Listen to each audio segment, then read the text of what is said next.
transformation y equals f of x plus d. We have met this transformation before and know it to be a vertical translation of d units. For trigonometric graphs, this also moves the mean line, which is normally the x-axis, upwards d units. So, let's have a look at that using autograph again. So I've got y equals sine x plus d in here, and at the moment I've got d set to 0, so it's just the standard y equals sine x graph. When I say y equals sine x plus d, I mean y is equal to sine of x and then the d added outside here. So, as we've said, with d equals 0, we can see that it's the standard sine, and the mean line is the x-axis. The mean line is the line about which it oscillates.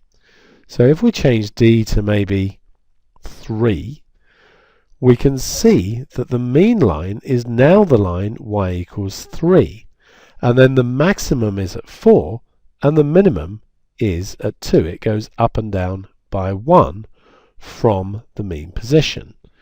If d is a negative number, then it's just simply going to go downwards instead of upwards.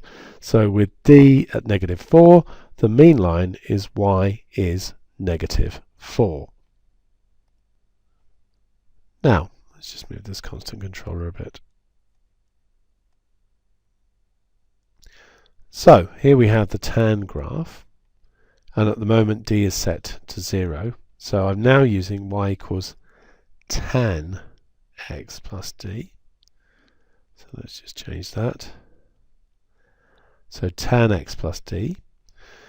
And at the moment d is set to 0, as we can see here on the constant controller. And so the mean line is the x-axis.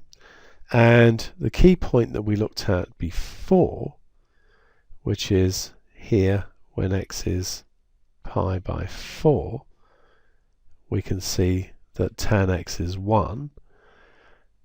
But if we now increase the value of d, say to 3, we can see that that point's now moved upwards 3 units, and the mean line would now be the line y is equal to 3. And the same sort of idea if we move the thing downwards so that d is negative. The mean line would now move below the x-axis, and with d being negative 3, the mean line would be y equals negative 3.